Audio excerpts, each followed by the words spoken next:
안녕하세요. 사연에 빠지다의 DJ 민영입니다.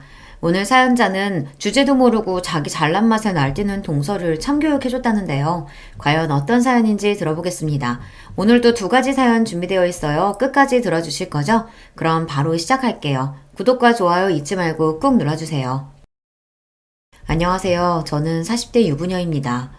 저는 결혼도 하고 자식도 낳고 이 나이까지 살면서 누구랑 싸움 한 번 안 하고 무난하고 평화롭게 살아온 평범한 사람입니다. 저희 남편이나 제 친구들은 저에게 화라고는 없는 순하디 순한 사람이라고 해요. 평소에 누구한테 싫은 소리 할 줄도 모르고 화내는 것도 한 번 본 적 없다고요. 제 나이 50을 바라보고 있는데 저라고 왜 화가 없겠어요. 저도 욱하고 화날 때도 있지만 애써 좋게 좋게 생각하고 참고 사는 거예요. 물론 남들보다 비교적 화를 안 내는 데에는 저 나름대로 비결이 있기는 해요. 어릴 적부터 부모님께서 엄격하게 구셔서 남들 앞에서 제 감정을 드러내는 게 쉽지 않아요. 누가 저를 좀 불편하게 하거나 기분 나쁘게 해도 참고 넘어가는 게 저는 더 편합니다. 그게 어느 정도였냐면 학교 다닐 때 제가 아끼는 만화책을 빌려간 친구가 있었는데요. 그 친구가 그 책을 수업 시간에 읽다가 선생님께 걸려서 만화책을 선생님께 뺏기게 된 적이 있어요. 그 친구는 수업 시간이 끝나고 교무실로 찾아가 만화책을 돌려달라고 이야기했지만 선생님께서는 돌려주지 않으셨어요. 친구가 제 거라고 사정을 했는데도 오히려 저까지 불려가 혼났습니다. 학생이라는 것들이 공부할 생각은 안 하고 이딴 만화책이나 돌려봐? 너희 이번 기회에 내가 아주 버릇 고쳐줄게. 이건 내가 알아서 처리할 테니까 교실로 돌아가서 공부나 해. 그리고 너희 둘 다 벌로 일주일간 화장실 청소야. 그 만화책은 제가 너무 아끼던 만화책이었어요. 2주 동안 용돈을 모아서 산 거였습니다. 저는 친구가 배상은 몰라도 당연히 저에게 미안하다고 사과라도 할 줄 알았어요. 그런데 친구는 본인 때문에 만화책을 뺏겼는데도 저에게 미안하다는 말은커녕 언급조차 하지 않았습니다. 아, 짜증나. 저 선생 너무 짜증나지 않냐? 만화책 뺏어갔으면 됐지. 왜 화장실 청소까지 하래? 그나마 우리 둘이 같이 해서 다행이다. 나 혼자 했으면 더 짜증났을 거야. 선생님께 뺏긴 제 만화책은 신경도 쓰지 않고 오히려 본인이 화장실 청소를 하게 됐다고 짜증만 냈어요. 그러면서 저와 둘이 같이 벌 서는 걸 당연하게 생각했습니다. 그 순간 저는 속으로 별의별 생각을 다 했어요. 만화책을 학교에 가져와서 수업 시간에 본 건 친구인데 왜 저까지 같이 혼인하고 화장실 청소까지 해야 하는 건지 도무지 이해가 되지 않았습니다. 지금이라도 선생님께 가서 나는 못하겠다고 따질까 싶기도 했습니다. 그런데 그날 저녁 학교에서 있었던 일을 들으신 부모님께서 오히려 저를 나무라셨어요. 수업 시간에 만화책을 본 건 그 친구 잘못이지만 어쨌든 그 만화책은 수정이 네 거 맞잖아. 그랬으면 같이 놓아서 화장실 청소할 수도 있는 거지. 뭐가 그렇게 불만이 많아서 툴툴거려? 이미 벌어진 일이니 친구한테 괜한 소리 하지 말고 그냥 도와주고 와라. 그래, 친구가 힘들면 당연히 도와주는 거지. 뭘 그런 걸 가지고 그래. 그러면 못 써. 저희 친정부모님께서 두 분 다 차분하고 점잖으세요. 두 분은 같은 동네에서 태어나 함께 어린 시절부터 성당을 다니시다 봉사단체에서 만나 가깝게 지내다 연애를 하고 결혼하셨어요. 제 말을 들어도 믿지 않으시는 분들이 많으시겠지만 정말로 저는 부모님이 싸우는 걸 한 번도 본 적이 없습니다. 심지어 팔순이 다 된 지금도 어머니 아버지는 서로에게 존댓말을 하시면서 사이좋게 지내십니다. 두 분이 워낙 사이가 좋기도 하지만 주변을 많이 의식하기도 하세요. 한 동네에서 오래 사시다 보니 동네에 모르는 사람이 없습니다. 그러다 보니 무슨 일이 생기면 일이 커지거나 소란스러워지는 걸 싫어하셨어요. 작은 일만 생겨도 동네에 소문이 금방 나니까요. 상당에서나 학교에서나 일이 생기면 내가 좀 손해를 보더라도 서로 웃으면서 좋게 좋게 해결해야 한다고 하셨어요. 처음엔 그런 부모님이 이해가 되지 않았습니다. 내가 굳이 손해를 보면서 왜 참아야 하는 건지 억울하기도 했어요. 하지만 저도 부모님과 함께 성당에 다니며 꾸준히 봉사활동을 하다 보니 어느새 저도 부모님을 닮아가며 참고 넘어가는 게 몸에 배더군요. 그렇지 않으면 알게 모르게 뒤에서 말이 나오기도 하고 괜한 구설에 오르기도 하니까요. 어려서부터 성당에서 사람들과 어울려서 지내는 게 익숙해지다 보니 대학이나 직장에서도 금방 적응했어요. 언제나 내 감정과 기분을 드러내기보다 숨기고 누구와도 잘 어울렸죠. 그런데 어디서든 잘 적응하고 지냈던 제가 최근 너무나도 힘든 일을 겪고 있습니다. 결혼하고 새로운 가족들과의 생활이 생각처럼 쉽지 않았어요. 남편하고 저는 1년 정도 연애하다 결혼했어요. 저는 외동딸이라 결혼할 사람은 형제도 좀 있고 식구가 북적거리면 좋겠다 싶었는데 남편 밑에 시동생이 먼저 결혼해서 조카까지 둘이나 있더라고요. 형제가 없는 저로서는 결혼과 동시에 시동생과 동서 그리고 조카가 둘이나 생긴다고 하니 너무 좋았습니다. 꼭 밥을 안 먹어도 배부른 느낌이었어요. 그런데 제가 잘못 생각해도 한참을 잘못 생각했더군요. 시댁 식구를 가족이라고 생각하는 건 저만의 착각이었어요. 남편의 동생이면 저에게도 동생이고 같은 며느리면 자매지간처럼 지낼 수 있겠다 싶었는데 시동생도 동서도 저를 썩 좋아하지 않는 것 같더라고요. 남편과 결혼하고 첫 명절에 시댁에서 만났는데 그날 딱 느꼈어요. 시동생과 동서가 저를 별로 좋아하지 않는다는 걸 말이죠. 형수는 애가 생긴 것도 아닌데 결혼하자마자 직장을 그만두시면 어떡해요. 앞으로 애도 낳아 키우려면 돈은 훨씬 더 많이 드는데.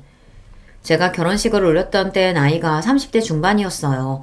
늦은 나이에 한 결혼이다 보니 저와 남편은 아이를 가는 데에만 집중하고 싶었습니다. 그래서 고민 끝에 직장도 그만두고 몸을 만드는 데 집중하기로 한 거예요. 결혼 전 산정검사를 받았는데 제가 워낙 자국이 약한 데다가 갑상선에도 작은 문제가 있어서 먼저 휴식을 취하며 몸을 만들어놔야 임신 준비도 할 수 있다고 해서요. 시댁 식구들 앞에서 괜한 이야기 늘어놓으면 괜히 걱정들 하실 것 같아 그냥 잠깐 직장을 좀 쉬고 있다고 말한 것 뿐인데 시동생이 저를 보자마자 직장을 다니지 않는다는 걸 가지고 꼬투리를 잡더라고요. 그 순간 저는 적잖이 당황했습니다. 아무리 하고 싶은 말이 있어도 예의를 지키고 속마음을 감추는 저희 친정과는 전혀 분위기가 달랐어요. 네 형수 나이도 있고 건강도 좋지 않아서 조금 쉬기로 한 것뿐이야. 네가 신경 쓸 문제 아니야. 제가 당황해서 우물쭈물하고 있으니 남편이 나서서 이야기를 하긴 했지만 시동생은 여전히 이해가 되지 않는다는 듯한 표정이었어요. 형이 아직 결혼한 지 얼마 안 돼서 뭘 몰라서 그래. 살아봐라. 혼자 벌어서 가장 노릇하는 게 어디 쉬운 일인지. 맞아요. 저희 부부는 둘 다 대기업 다니는데도 애 둘 키우니까 매달 허덕인다니까요. 아직 애가 없다고 해도 아주버님 월급이 빤한데 앞으로 어찌 쉬려고 그래요? 근데 형님도 참 형님이네요. 아무리 아주버님이 그만두라고 해도 그렇지 그걸 바로 그만둬요? 요즘 남편들이 일하는 아내 좋아해요. 아무리 결혼을 빨리 했어도 그렇지 엄연히 저나 남편이 윗사람인데 동서나 시동생이나 말을 가려서 할 줄을 모르더군요. 동서와 이야기를 나누다 보면 그 말투가 얼마나 쌀쌀맞은지 마치 취조당하는 것 같았어요. 저랑 애들 아빠는 대학 졸업하자마자 결혼해서 아버님께서 신혼살림도 제대로 안아주셨는데 형님네는 신혼집부터가 아파트네요? 설마 아버님이 해주신 건 아니죠? 순간 저는 놀라서 눈이 휘둥그레 정도로 동서의 말에 놀랐습니다. 만난 지 얼마 되지 않아 아직 서로 잘 알지도 못하는 사이인데 아파트가 어쩌고 신혼집이 어쩌고 하는 말을 아무렇지도 않게 하더니만 쌀쌀맞게 사람을 쏘아보더라고요. 동서가 뭘 좀 오해하는 것 같은데 아파트는 동서 아주버님이 최근에 청약에 당첨돼서 들어가게 된 거야. 아버님이 해주신 거 아니야. 아무리 청약됐다고 해도 요즘 아파트값 장난 아닌데 그 큰 돈을 어디서 나셨어요? 아주버님 월급 해봐야 빤하고 형님도 직장도 안 다니시잖아요. 동서는 사람이 무안할 정도로 집요하게 꼬치꼬치 물었어요. 있는 돈에 대출 좀 받았지 뭐. 우리도 앞으로 열심히 갚으면서 살아야 돼.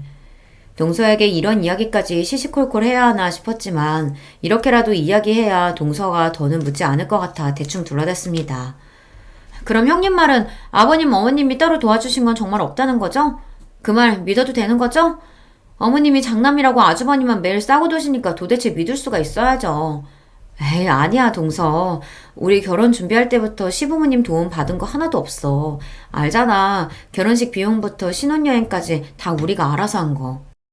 시부모님께서 경제적으로 어려우신 건 아니지만 시아버지께서 워낙 돈에 야박하세요. 남편이랑 시동생이 대학을 졸업한 순간부터 모든 지원을 딱 끊고 알아서 살라고 하셨다더라고요. 시동생이 사고를 치고 동서랑 시댁에 들어가 살 때에도 직장도 없는 두 사람한테 꼬박꼬박 월세를 받으셨답니다. 그래서 시동생이 취직 준비를 하면서도 아르바이트를 했다고 하더라고요. 우리는 뭐 시부모님한테 도움받는 거 있는 줄 아세요? 결혼하고 5년 만에 분가해서 나가는데도 월세 보증금도 한 푼도 안 도와주셨다니까요. 내가 살다 저렇게 지독한 시부모님 처음 봐요. 땅도 있고 집값도 많이 오르셨으면서 어쩜 자식은 저렇게 나몰라라 하시는지 몰라요. 동서와 제대로 이야기를 나누는 건 그때가 처음이었는데 동서가 시부모님을 그렇게까지 생각하는 줄은 몰랐어요. 저도 결혼 전부터 느끼기에 시부모님이 좀 무뚝뚝하고 보수적이라고는 생각했지만 자식을 남몰라라 하시는 분들이라고는 생각하지는 않았습니다. 무뚝뚝해도 잔정이 많으세요. 반면 동서는 시부모님이 같은 아들이라도 차남인 시동생보다 장남인 저희 남편을 조금 더 챙긴다고 느끼는 것 같더라고요. 동서랑 시동생은 툭하면 시부모님께서 저와 남편에게 특별히 뭘 더 해주신 건 아닌가 이걸 신경 썼어요. 제가 보기엔 그렇지 않은데 말이죠. 시동생이랑 동서가 일찍 결혼해서 제가 결혼했을 당시 이미 동서네 첫째는 학교에 다니고 있었어요. 동서 말로는 대학 시절 동서랑 시동생이 둘이 너무 좋아서 결혼을 일찍 한 거라고 하는데 시어머니께 듣기로는 대학 졸업을 하기도 전에 동서가 임신하는 바람에 졸업하자마자 급하게 식을 올린 거라고 하더라고요. 당시에는 동서나 시동생이나 둘 다 명문대생이었기 때문에 양가 집안이 발칵 뒤집힐 정도로 큰일이었다고 했습니다. 그럴만했죠. 둘 다 한시라도 빨리 좋은 직장에 취직해야 하는데 지금 당장 애나 키워야 하는 상황이 됐으니 말이죠. 시아버지께서는 시동생과 동서에게 아직 나이가 어리니 우선 애부터 낳고 식을 올리자고 했답니다. 결혼 전에 임신한 게 자랑할 일도 아닌데 뭐하러 동네방네 소문을 내냐고요. 그때 동서가 당장 결혼시켜달라고 시댁에 와서 울고불고 난리를 쳤답니다. 배 나오기 전에 무조건 식 올려야 돼요. 배 불뚝 나와서 식장에 들어가기 싫다고요. 어쩌겠어요. 시부모님 입장에서는 어린 아들이 남의 집 귀한 딸을 임신시켰으니 나몰라라 할 수는 없었죠. 덕분에 동서랑 시동생은 배가 부르기 전에 결혼하고 몇 년간 시댁에 들어와서 살았어요. 동서는 시댁에서 살았을 때도 매일같이 시집살이를 했다고 툴툴거렸지만 그래도 시어머니께서 동서네 애들을 봐주신 덕분에 시동생이랑 동서가 둘 다 대기업에 입사했어요.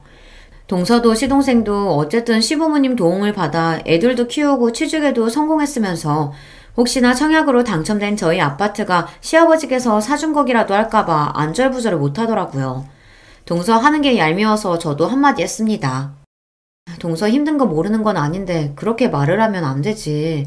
동서 결혼하고 몇 년 동안 시댁에 신세지면서 어머니가 애들도 다 키워주셨잖아. 그것만 해도 얼마나 많이 도와주신 거야. 형님이 애가 없어서 모르시나 본데 애 키우면서 공부하고 취직하는 게 보통 일이 아니에요. 아버님, 어머님이 능력이 있어서 생활비 주시는 것도 아닌데 당연히 키워주셔야죠. 동서는 명문대를 나와 대기업 다니는 사람이 생각이 짧아도 너무 짧더군요. 시부모님이 봉도 아니고 애도 키워주고 생활비까지 줘야 한답니까? 내가 애는 없어도 주변에 친구들이 다 애가 있어서 들은 게 있어. 이러면서도 애 봐주는 사람 없어서 동동거리는 게 얼마나 힘든데. 그래도 동서는 그런 걱정은 안 하고 편하게 일했잖아. 저도 누구한테 싫은 소리 하는 성격이 아닌데 동서와 이야기를 하다 보면 저절로 화가 나요. 그때였습니다. 제 말에 기분이 상했는지 동서가 인상을 팍 쓰더니 혼잣말을 중얼거렸어요. 일도 안 하고 애도 없는 주제에 뭘 한다고 훈계질이야. 자기 딴에는 혼잣말이라고 중얼거렸는지 모르겠지만 제 귀에는 똑똑히 들렸습니다. 저는 동서의 말에 기가 차서 미간이 절로 구겨졌어요. 저는 곧바로 동서에게 뭐라고 한 거냐고 따져 물었습니다. 기분이 너무 나빠서요. 그런데 그때였어요. 방에 있던 시동생이 나오다가 제가 하는 말을 듣고 놀라서 다가왔습니다. 형수님, 지금 영민 엄마한테 소리 지르시는 거예요? 왜요? 왜 소리 지르시는 건데요? 시동생이 원래 성격이 좀 급하고 욱해요. 덩치도 크고요. 시부모님 앞에서도 별거 아닌 일에도 언성을 높이기도 하고 화도 잘 냅니다. 그런 사람이 저에게 다가와서 무슨 일이냐고 소리를 지르는데 저도 순간 겁이 확 나더군요. 그게 동서가 혼잣말을 하는데 나한테 뭘 한다고 훈계질이냐고 하잖아요. 형수님, 똑똑히 들으신 거 맞아요? 이 사람이 형수님한테 뭐하러 그런 소리를 하겠어요? 형수님이야말로 어른들 안 계신다고 괜히 형님 노릇하려는 거 아니죠? 이게 다 무슨 소란이냐? 부모 앞에서 뭐하는 짓이야? 시동생의 큰 목소리에 방에 계시던 시부모님과 남편까지 놀라서 나왔어요. 순간 저는 말문이 턱하고 막히고 말았습니다. 지금까지 살면서 분란을 한 번도 만들어 본 적이 없던 제가 결혼한 지 얼마 되지 않아 이런 말도 안 되는 상황에 휘말리고 말았다는 게 저로서도 당황스러웠습니다. 그날은 남편이 나서서 수습한 덕분에 대충 마무리되었지만 저와 동서 사이는 점점 더 나빠졌습니다. 물론 항상 동서가 먼저 저에게 시비를 걸었어요. 한 번은 이런 적도 있습니다. 제가 늦은 나이에 결혼해서 아이가 잘 생기지 않아 병원에 다니고 있었습니다. 시험관 준비를 하고 있었어요. 1년 정도 병원에 다니며 고생을 했는데도 아이가 생기지 않으니 저는 한껏 예민해져 있었습니다. 그러나 중에 시댁에 갈 때마다 시부모님께서 아이에 대해 물으시니 그것 또한 부담이었습니다. 병원에서 뭐래? 이번에도 임신 안 됐대? 시부모님이야 옛날 분이시다 보니 자연 임신이 안 돼서 병원에 다니는 것조차 이해 못 하셨어요. 그러다 보니 시험관을 한 지 1년이 다 됐는데도 임신 소식이 없으니 불안해 하셨습니다. 요즘은 결혼도 하기 전에 아이부터 갖는 게 유행이라던데 너희는 도대체 뭐가 부족해서 병원까지 다니는데도 애가 안 생기는 거냐? 에이, 혼전 임신이 뭐 아무나 하는 줄 아세요? 그것도 다 여자가 어려야 가능한 거예요. 원래 잔소리하는 시어머니보다 옆에서 말리는 시누이가 더 얄미운 거라고 하더니만 그 말이 딱 맞았습니다. 제 얼굴만 보면 아기 이야기부터 하시는 시부모님도 부담스러웠지만 그 옆에서 꼭 한마디씩 보태는 동서가 더 미웠어요. 제가 아무래도 젊은 나이가 아니다 보니까 시간이 좀 걸리는 것 같아요. 그래도 포기 안 하고 끝까지 노력할 거니까 걱정하지 마세요. 병원 선생님이 그러는데 40 넘은 산모들도 많대요. 아휴, 40 넘어서 낳으면 애 대학 갈 때는 엄마가 환갑인데 그걸 언제 키워요? 생각만 해도 너무 무섭다. 제 장점이자 단점이 싫은 소리를 들어도 쉽게 기죽지 않는다는 겁니다. 저나 남편이나 둘 다 아이를 너무 예뻐해서 아이를 갖기를 너무 원했기 때문에 시간이 걸려도 임신이 될 때까지 노력하기로 했어요. 언젠가는 꼭 시험관에 성공할 테니 주변에서 하는 쓸데없는 소리에 휘둘릴 필요 없다고 생각하기로 했죠. 그래도 하늘이 저를 버리지는 않으셨는지 제 간절한 기도를 들어주셨습니다. 시험관 시술하기 시작한 지 2년 만에 임신을 했어요. 아이고 잘했다 잘했어. 2년 동안 생고생고생하길래 옆에서 보기에도 너무 안쓰러웠는데 그래도 임신이 됐다고 하니 얼마나 다행이니? 처음 임신 소식을 알았을 때 너무 좋아서 남편이나 저나 동네방네 소문내고 싶었지만 혹시나 설레발을 쳤다가 아이가 잘못되기라도 할까봐 저와 남편은 2달이나 꾹꾹 참고 있다가 임신 12주를 넘기고 나서야 시부모님께 말씀드렸어요. 아휴, 내년까지도 안 생기면 제가 도시락 싸들고 다니면서라도 형님 말리려고 했는데 40 직전에라도 성공해서 다행이네요. 제가 키워보니까 애 키우는 게 보통 힘든 일이 아니더라고요. 애 어릴 때는 몸고생이 말이 아니었는데 좀 크니까 애 앞으로 들어가는 돈이 어마어마하더라고요. 형님도 마음 단단하게 먹으세요. 도대체 이게 축하한다는 말인지 엿먹으라는 말인지 잘 모르겠지만 어찌됐든 저에게는 좋은 일이니 동서 말쯤은 한 귀로 듣고 한 귀로 흘리기로 했어요. 그러던 어느 날이었습니다. 저희 아들이 태어나고 육아에 한창이던 때였는데 동서가 또 제게 시비를 걸어왔어요. 주말에 시어머니께서 잠깐 집에 들르라고 하셔서 아들을 데리고 갔는데요. 동서가 일찍 와 있더라고요. 둘째가 큰 애 넣어준다고 애 옷이랑 장난감 잔뜩 가지고 왔더라고. 먼저 키운 선배가 있으니 얼마나 좋니? 둘째가 눈이 높아서 애 물건은 다 비싸고 좋은 것만 잔뜩이라 하나같이 깨끗하고 다 새 것 같다. 동서가 제 아들에게 물려주겠다고 옷이랑 장난감을 잔뜩 가지고 왔더라고요. 처음엔 저도 동서가 웬일인가 싶었습니다. 제 아들 돌잔치에도 일이 바빠서 못 올 만큼 평소에 저나 제 아들에게 일절 관심도 없었거든요. 그런 사람이 무슨 바람이 불어 시댁까지 불러댔나 했더니만 또 사람을 앞에 두고 잘난 척을 할 심산이었더군요. 내가 이럴 줄 알았어. 형님, 민영이 내복 이거 다 시장에서 대충 사셨죠? 아기들은 피부가 약해서 내복은 무조건 오가닉 제품으로만 입혀야 한다니까요. 이거 제가 백화점에서 10만 원도 넘게 주고 산 내복이니까 당장 이거로 갈아입히세요. 괜히 싸구려 입혔다가 애 아토피라도 생기면 엄마가 얼마나 고생하는데요. 동서는 참 이상합니다. 먼저 저한테 어디서 샀냐고 묻지도 않아놓고는 무조건 제가 산 물건은 매일 시장에서 산 거 아니냐고 했어요. 그것도 듣기 싫은 말투로요. 동서, 이거 시장에서 산 거 아니야. 다 친구들한테 선물 받은 건데 무슨 소리야. 그리고 애 내복을 무슨 10만 원이나 주고 사. 그게 말이 돼? 저도 웬만하면 동서한테 구구절절 설명하고 싶지 않았지만 동서 태도가 너무 기분 나빠서 곧장 말을 받아쳤습니다. 그리고 아무리 생각해도 아기 내복이 10만 원이라는 건 믿기지 않았어요. 형님 친구들이 줬으면 그 취향 다 알만하죠. 친구들은 원래 다 끼리끼리 노는 거잖아요. 이 장난감도 제가 외국 사이트에서 다 직구한 거라 좋은 것들이니까 망가지지 않게 조심해서 쓰세요. 민영이는 좋겠다. 나같이 능력 있고 센스 있는 작은 엄마 있어서. 동서는 박스에서 연신 오시며 장난감을 꺼내면서 하나하나 얼마나 좋은 제품인지 저에게 일일이 다 설명했어요. 그러면서 제 아들에게 자기 같은 작은 엄마 없다고 생신까지 내더군요.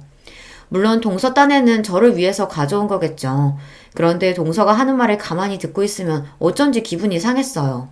마치 제가 좋은 제품이나 옷을 애한테 사주지 못해서 동서에게 구걸이라도 하는 느낌이 든달까요? 그 이후로도 줄곧 동서는 저와 제 아들을 만나면 입고 있는 옷이나 신발을 보고 꼬투리를 잡았어요. 한 번은 시댁에 행사가 있어서 식당에서 저녁을 먹기로 했는데 주차장에 미리 도착한 저와 동서가 만난 적이 있었습니다. 그런데 차에서 내리는 저를 가만히 지켜보던 동서가 제 옷을 보더니 입까지 가리고 실실 웃더라고요. 평소 동서를 생각했을 때 절대 좋은 얼굴로 웃는 것 같지 않아 저는 절로 미간이 구겨졌습니다. 동서는 만날 때마다 도대체 왜 저러는지 모르겠어요. 동서가 특출나게 집안이 좋다거나 부티가 나는 사람이면 저도 그러려니 하겠는데요. 그래봤자 동서도 평범한 회사원이고 친정도 동네에서 갈비집을 운영하는 걸로 알고 있어요. 물론 동서도 어려서부터 부족한 거 없이 곱게 자란 건 알아요. 아무리 그래도 그렇지 그렇다고 다른 사람을 마음대로 무시해도 되는 건 아니잖아요. 동서의 태도에 순간 기분이 확 상해서 곧바로 동서에게 물었어요. 뭐가 웃겨서 혼자 웃냐고요. 그러자 동서가 하는 말이 기가 막혔습니다. 형님, 오늘 가족끼리 모여서 외식한다고 혹시 오랜만에 동대문 시장이라도 가서 쇼핑하고 오셨어요? 동대문? 내가 갑자기 동대문을 왜 갔다 와? 나 동대문 안 갔다 왔는데. 뜬금없이 무슨 소리를 하는 건가 싶어서 저는 의아했습니다. 갑자기 사람을 보고 웃더니 동대문 시장이 웬 말인가 싶었죠. 어머, 근데 짝퉁이 너무 잘 만들긴 했다.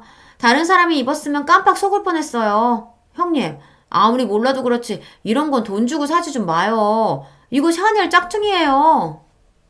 제 곁으로 다가온 동서가 제가 입은 코트를 만지작거리더니 제 옷이 명품 짝퉁이랍니다. 저는 순간 너무 황당해서 얼굴이 새빨개졌어요. 동서, 설마 지금 이게 짝퉁인 줄 알고 나더러 동대문 갔다 왔냐고 한 거야?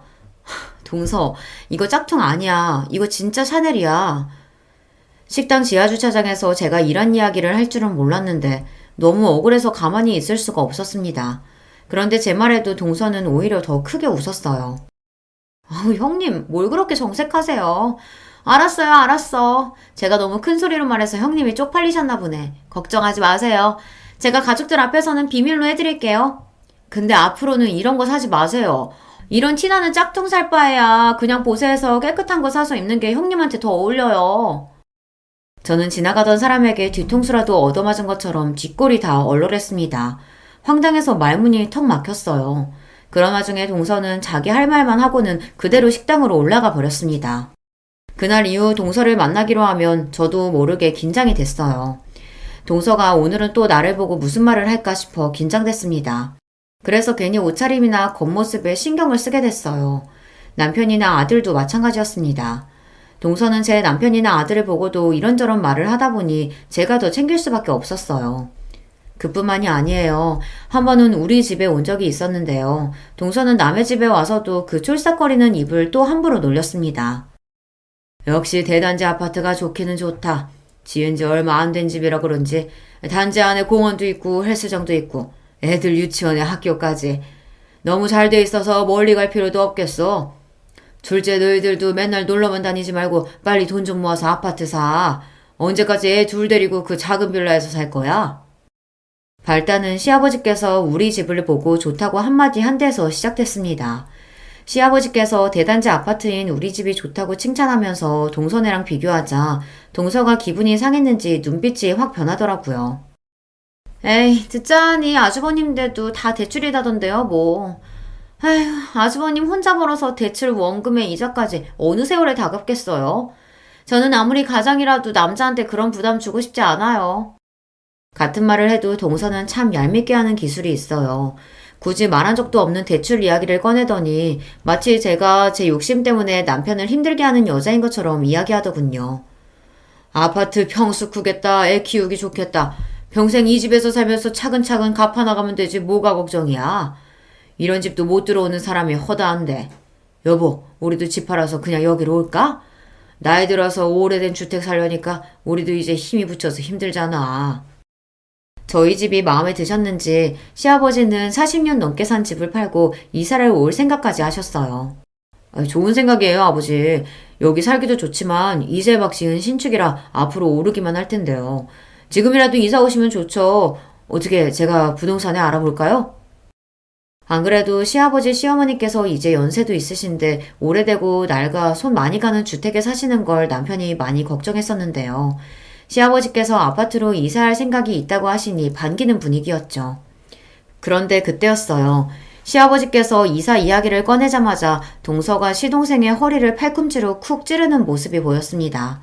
저는 또 왜 저러나 싶었는데 동서가 시동생을 찌르자마자 시동생이 헛기침을 하더니만 슬쩍 시아버지의 눈치를 살피며 말을 꺼내더군요.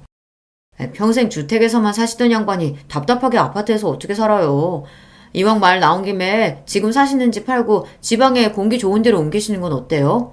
아버지 옛날부터 작은 텃밭이라도 가꾸고 싶어 하셨잖아요. 시동생과 동서의 속이 빠댔습니다.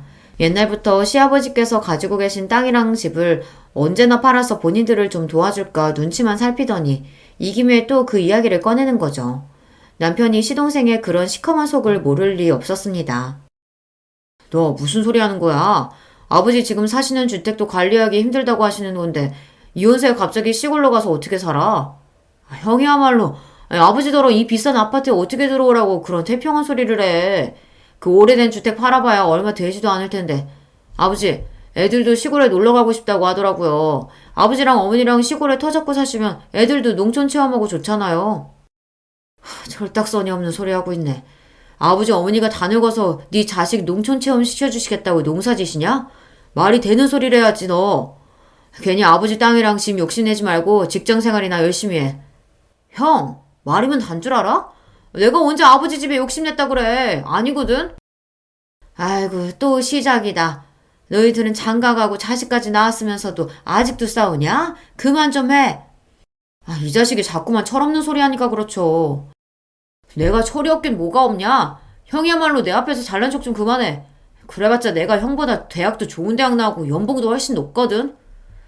명문대 나와서 명분만 높으면 뭐래. 매일 삽질만 하느라 돈도 못 모으고 아직도 월세 사는 주제에. 저는 이대로 두면 안 될 것 같아 남편을 말렸습니다. 시부모님도 계신데 그만하라고요. 뭐야 형? 지금 말 다 했어? 그만하지 못해? 이 녀석들이 만나기만 하면 으르렁대지. 내 말 잘 들어. 나는 네 엄마 죽을 때까지 내 땅이든 집이든 너희한테 한 푼도 줄 생각 없다. 그러니까 그런 줄 알고 쓸데없는 소리 하지 마. 평소 남편은 시동생을 한심하게 생각해요. 시동생이나 동서나 둘 다 대기업을 다닌 지 꽤 오래됐으니 연봉도 높을 텐데 돈을 잘 못 모으는 것 같더라고요. 저나 남편의 선입견인지는 모르겠지만 어찌됐든 대한민국에 사는 한 집이 중요하잖아요. 더군다나 애도 둘이나 있으면 빨리 좋은 집을 살 생각부터 해야 하는데 굳이 목동 옆에 살겠다고 비싼 월세 내면서 살고 있더라고요. 거기다가 동서랑 시동생은 매년 해외여행을 다니면서 차도 3, 4년에 한 번씩 바꿔요. 심지어 시동생과 동서 둘 다 한 대씩 차를 가지고 있습니다. 물론 가정마다 사는 방향이 다르다지만 저도 동서와 시동생이 이해되지 않기는 매한가지예요. 동서를 볼 때마다 느끼는 거지만 제 기준에서는 동서가 좀 과하게 보일 때가 있거든요. 남편이나 시부모님 앞에서 티를 내지는 않지만 동서나 시동생이나 조카들까지 겉으로 걸치고 있는 것만 언뜻 보아도 돈 몇백이 우스워요. 거기다가 동서가 애들 교육에도 관심이 많아서 목동 바로 옆 동네에 사는데 애들 사교육비만 한 달에 몇백씩 들어간다고 하더라고요. 동서는 시부모님을 만날 때마다 그런 이야기를 은근슬쩍 했어요. 어머님, 아버님 죄송해요. 애들 공부시키는데 워낙 돈이 많이 들어가다 보니까 애들 아빠가 힘들어서 그러는 거예요. 아버님도 아시잖아요. 우리 애들이 다들 머리도 좋고 똑똑한 거요. 잘하는 걸 안 시킬 수도 없고 참 부모 마음이 속상해요. 가만 보면 동서는 시동생과 달리 참 여우입니다. 시동생은 머리 굴릴지 모르고 항상 자기 성격대로 지르는데 동서는 잔머리를 잘 굴려요. 시부모님이 어느 대목에서 마음을 쓰시는지 알고 있었죠. 그래, 애들 한참 크는데 돈 들어갈 때 많지. 내가 너희 시아버지한테 말 잘해볼 테니까 걱정하지 마라. 시아버지께서는 당신이 돌아가시기 전까진 절대 자식들에게 한 푼도 물려주지 않겠다고 하셨지만 시어머니는 달라요. 자식들 고생하는 게 싫어서 어떻게든 시아버지를 설득해 자식들을 도와주려고 하셨죠. 그런 점을 모를 리 없는 동서가 항상 시어머니를 구워 삶아 학원비 같은 걸 도움받는 것 같더라고요. 그러던 어느 날이었습니다. 며칠 뒤 시어머니 생신이라 백화점에 들러 쇼핑하고 있었습니다. 그러던 중 생각지도 못했던 사람을 만났어요. 하필이면 명품관에서 동서를 딱 마주하고 만 거예요. 동서는 가방이 마음에 드는데 가격이 비싸서 고민이 되는지 가방을 들었다 놨다 그걸 반복하고 있더라고요. 저도 예상하지 못했던 갑작스러운 만남에 놀라긴 했지만 그렇다고 티를 낼 수는 없으니 먼저 동서에게 다가가 아는 체를 했어요. 제 인기척에 가방을 구경하고 있던 동서가 뒤를 돌아 저를 보더니 놀라서 눈이 동그래졌더군요. 그런데 동서가 제게 한다는 말이 가관이었어요. 어머 형님, 형님이 여기 웬일이세요? 혹시 저보고 따라 들어오신 거예요? 형님, 여기 명품관이에요.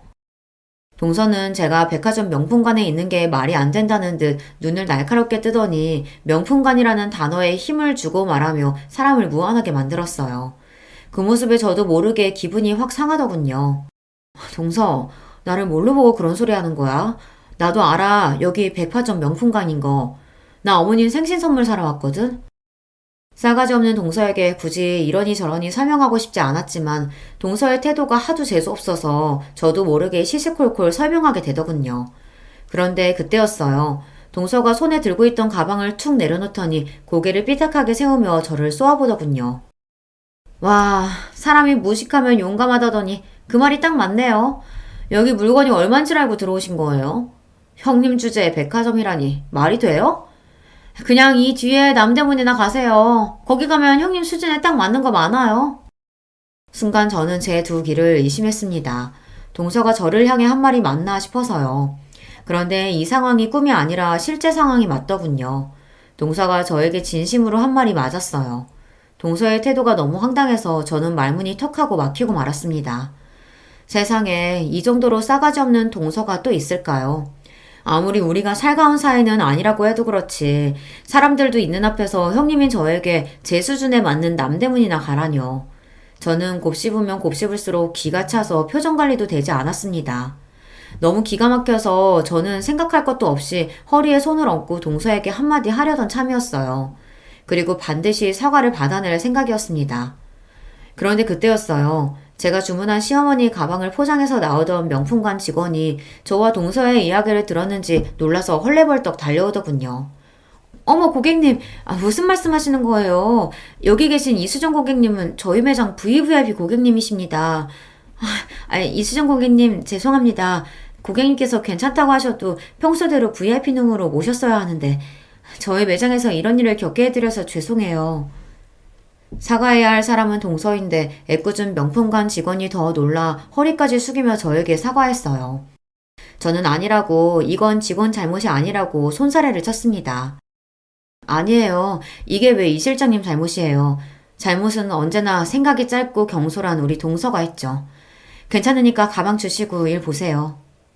저는 직원을 향해 웃어 보이고는 연신 괜찮다고 하고 가방을 받았습니다. 그러고는 동서를 쏘아보았어요. 이게 다 동서 때문이니까요.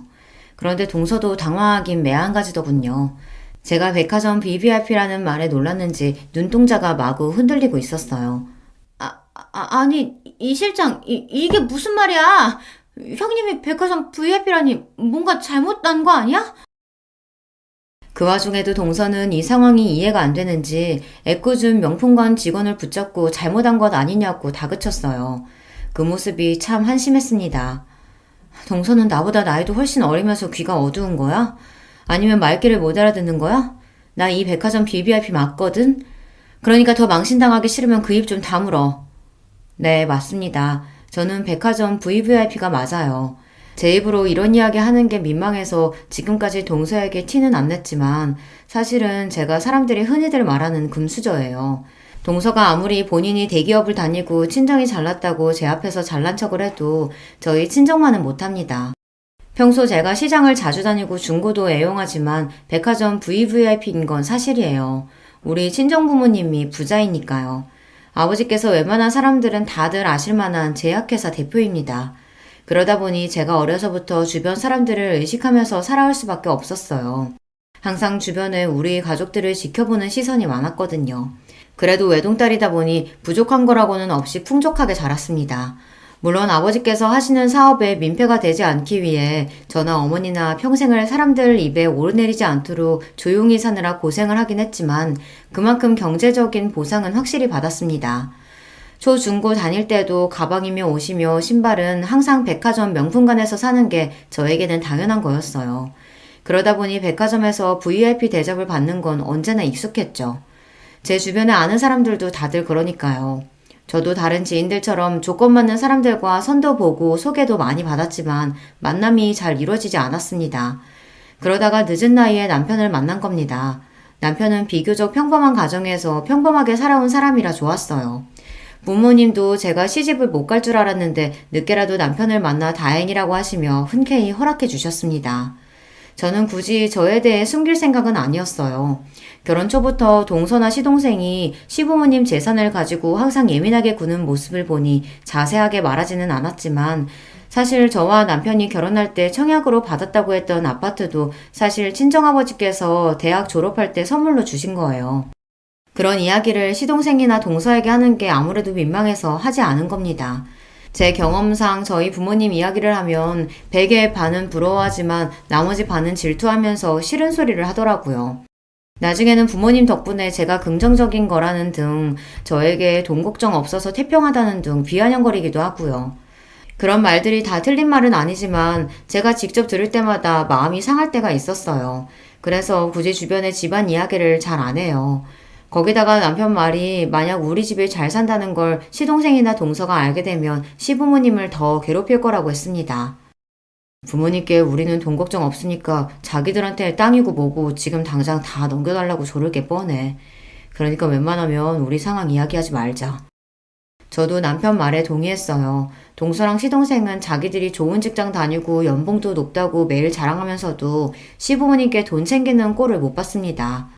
시부모님께서 적금이라도 타고 돈이라도 좀 생기면 조카들 핑계를 대서라도 빼서다 쓸 생각만 했으니까요. 그런데 더는 저도 동서의 헛소리를 못 들어주겠습니다. 개념도 없고 싸가지도 없는 동서를 봐줄 수 없었어요. 내가 자랑하는 것 같아서 말은 안 했지만 동서가 나에 대해 몰라도 너무 모르는구나. 우리 아버지가 현대제약 대표이사야. 그래서 나도 현대제약 임원이고 난 동서랑 달라. 나가서 힘들게 일 안 하고 가만히 놀고 있어도 알아서 돈이 들어온다고.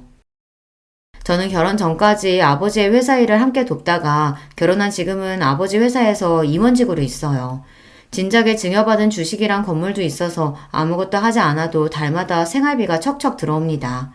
제가 부모님 재력을 가지고 누구한테 이런 식으로 이야기하는 사람이 아닌데 동서가 자꾸만 저를 무시하는 말을 아무렇지 않게 하니 저도 가만히 있을 수가 없더군요.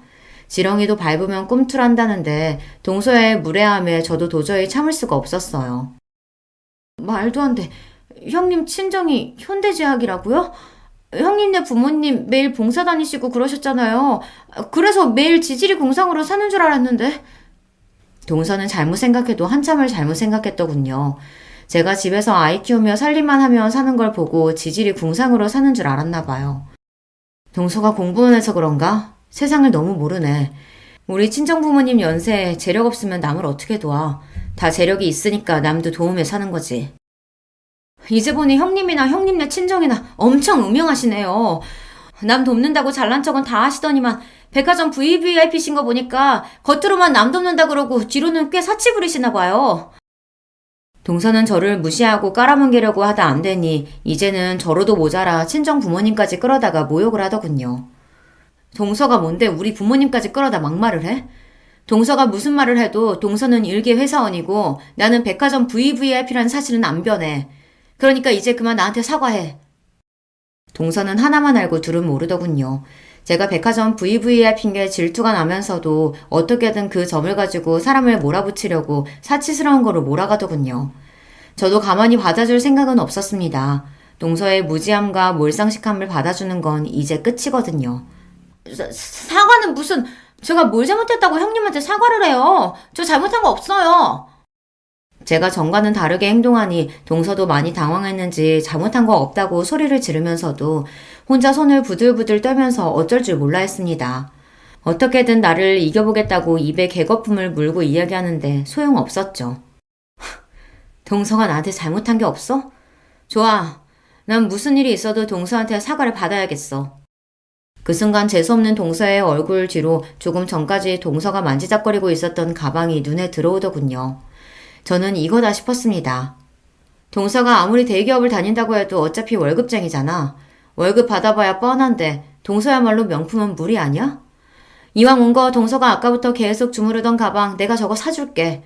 대신 지금 당장 나한테 사과해. 말하면서도 저도 반신반의했습니다.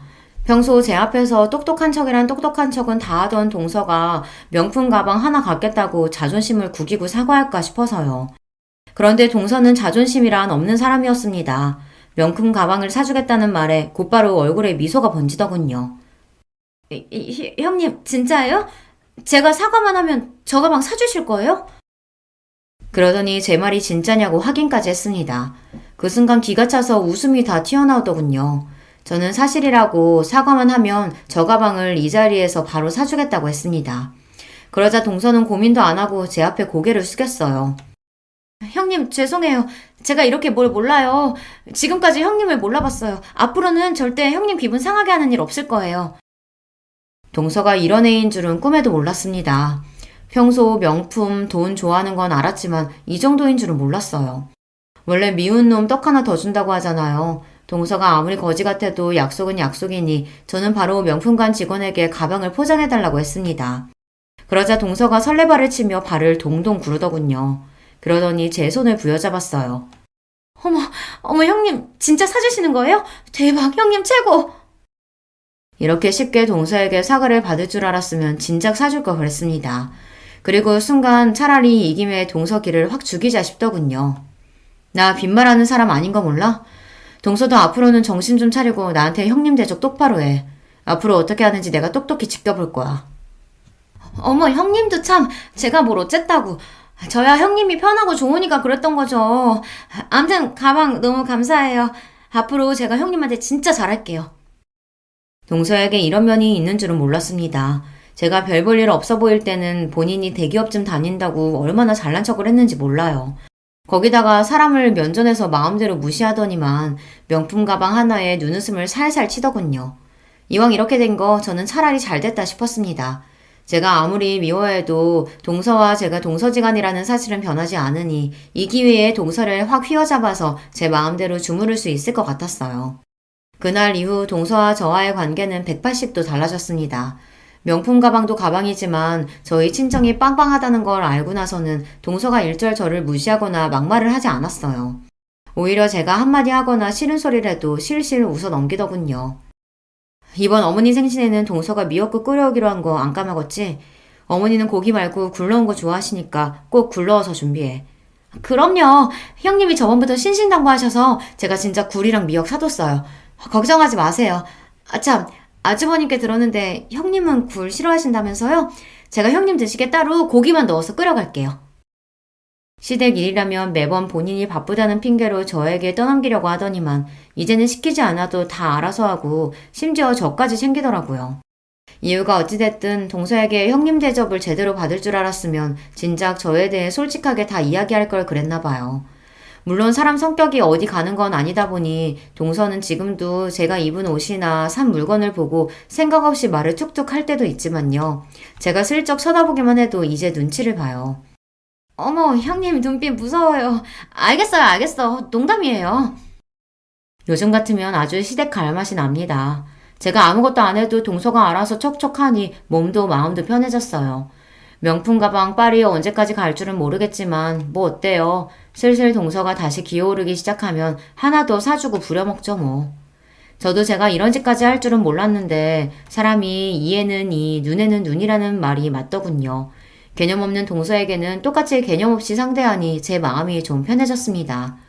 여러분 중에도 저와 동서처럼 매일 서로 으르렁거리다가 특별한 계기로 사이가 좋아진 관계가 있으시다면 댓글로 남겨주세요. 두서없이 떠들어간 제 이야기 끝까지 들어주셔서 감사합니다. 여러분의 가정에는 언제나 즐거운 일만 가득하시길 바랄게요. 제 나이는 86년생. 올해 새로 적용한 나이로는 딱 37이 되었네요.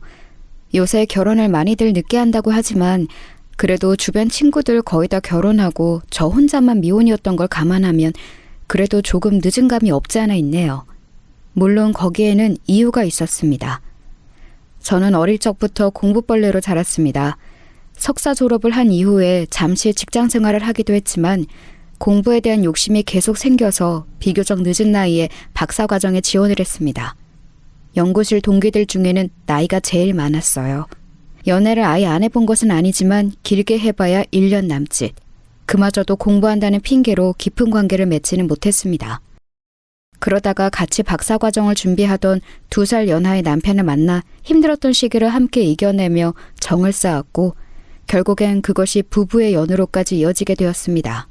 남편과 저는 서로 얼마나 죽고 못 살았는지 둘 다 아직 박사학위도 취득하지 못한 연구생 신분일 때 결혼을 하게 되었습니다. 주변에서는 한쪽이라도 경제적으로 안정되어 있을 때 결혼을 하는 것이 좋지 않겠냐며 우려의 목소리를 높였지만 저와 남편은 평생 함께 공부만 하면서 살 수 있으면 조금 가난해도 괜찮다는 주의였기에 과감히 결혼을 결심했습니다. 지금도 연구원에서 나오는 연구비로 근근히 생활을 하고 있지만 그것만 있어도 남편과 저는 얼마나 행복한지 모르겠습니다. 남편의 집안은 대대로 학자 집안이었습니다. 엄청 부유하다고 할 수는 없지만 시아버지가 오랫동안 대학 교수로 일을 하셨고 남편의 형 2명도 다 박사과정을 거쳐 대기업에 입사한 인재들이었죠. 막내 아들인 남편은 대학을 졸업하고 약간의 방황의 시간이 있었다고 해요. 형들은 다 탄탄대로로 학위도 따고 취업도 하고 했는데 정작 본인은 정말 하고 싶은 일을 찾지 못해 허송세월을 보냈다고 해요. 그러다가 뒤늦게 저와 같은 전공인 이 분야에 눈을 뜨게 되어 정말 열심히 공부를 했어요. 사실 처음엔 눈에 잘 띄지 않는 그저 대학원 후배 정도로만 여겼었는데 매일같이 함께 밤을 새고 연구하다 보니 정이 들었어요. 그 사람의 본 모습을 가까이서 보기 시작하니까 정말 알면 알수록 좋은 사람이더라고요. 이 사람이라면 내 남은 삶을 함께해도 되겠다 싶었습니다. 그렇게 남편에게 꿈만 같은 프로포즈를 받고 얼마 지나지 않아 상견례 날이 다가왔습니다. 이 이야기가 참 재미있습니다. 정말 드라마에나 나올 법한 얘기랍니다. 상견례 날이 되자 저는 공부만 하느라 찌들었던 모습을 잠시 탈피하고 나름 단정하게 꾸미고서 나섰습니다. 저는 외동딸이었기에 엄마, 아빠, 저 셋뿐이었지만 남편 집안은 삼형제에 아주버님들이 다 결혼을 하셨으니 시어머니, 시아버지까지 총 7명이나 되었죠. 예약되어 있던 룸에 저희 가족이 먼저 도착하고 시아버지와 시어머니와 남편이 도착해서 이런저런 이야기를 나누고 있었습니다. 그때까지 분위기는 아주 순조로웠어요. 그런데 이내 노크 소리가 들리더니 큰 아주버님 내외가 들어서는데 형님 되실 분이 낯이 많이 익었습니다. 큰 눈에 오똑한 코, 늘씬한 몸매의 그 모습은 분명 제가 알던 그 사람이었습니다. 어서 오세... 어? 아니 너 임지영? 너가 어떻게 여기? 아니 그럼 내 시연이 될 사람이 너야? 어머나 세상에. 어머나 공구벌레 박수희? 야 어머 웬일이야. 도련님 결혼한다 그래서 섹시될 사람이 누군가 했더니 그러게 야 정말 아버님 어머님 지영이랑 저는 고등학교 동창이에요. 이런 데서 이런 인연으로 다 만나네요. 그래? 아이고 사람 인연 참 신기하구나. 이왕 이렇게 된 거 잘 됐지 뭐냐. 야 이제 형님이다 형님. 똑바로 모셔. 네 그렇습니다. 상견례 날 마주한 손윗동서가 고등학교 동창이었던 임지영이라니 세상이 정말 좁습니다. 그런데 너 쌍둥이였잖아. 너 동생 지은이는 어떻게 지내? 지은이? 놀라지 마. 지은이는... 지영이가 그 말을 하려는 찰나에 뒤이어 노크 소리가 들리고 작은 아주버님 내외가 들어서는데 안녕하세요. 저희가 좀 늦었죠? 반갑습니다. 임지훈이라고 해요. 어머나 임지훈! 너까지 이게 어떻게 된 거야? 어머나 박수희, 너 박수희야? 웬일이야 웬일! 언니 알고 있었어? 정말 놀라운 일의 연속이었습니다. 첫째 형님이 학창시절 동창인 것도 놀라운데 그 쌍둥이 동생마저 연이어 둘째 동서라니요. 현실은 항상 드라마보다 더 드라마 같다니까요. 세상에 이런 신기한 일이 살다 보니 생기는구나. 우리 형준이 뒤늦게 장가 보내느라 마음고생이 이만저만이 아니었는데 새로 맞이하는 며느리가 또 동서지간에 이미 연이 있다고 하니 반가운 일이로구나. 그래, 학창시절에 서로 사이좋게 지냈겠지? 네? 네, 그럼요, 어머니. 뭐야, 너 왜 말을 얼머부려? 어머니 오해하시겠다. 예, 아무튼 잘 부탁해, 동서.